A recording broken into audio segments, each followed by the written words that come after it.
মুড়িঘণ্ট কীভাবে চুলায় রান্না করে চলুন দেখে নিই। মুগের ডাল প্রথমে আমরা ভেজে নিব, তারপর আমরা পানিতে ভিজিয়ে রাখবো সেটা।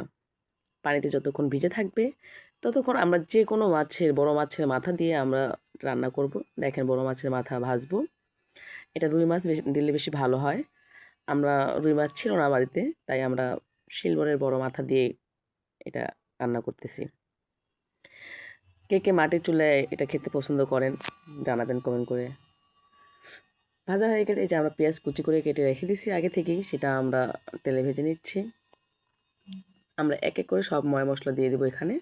আমরা বাটা মশলা ব্যবহার করেছি, এবং কি আমরা গুঁড়ো মরিচ ব্যবহার করব না। গুঁড়ো মরিচ না, এটা বাটা মরিচ। দেখেন আপনারা, বাটা মরিচ দেওয়ার পরে সব কিছু হলুদ দেওয়ার পরে আমরা এটাকে খুব সুন্দরভাবে নাড়বো। নাড়ার পরে আমরা ডাল দিয়ে দেবো এখানে, একটু হালকা কষে নেব।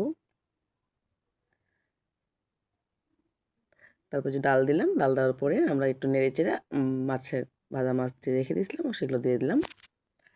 এখন একটু নেড়ে চেড়ে আমরা সামান্য একটু কষে নেব, তারপর পানি দেব।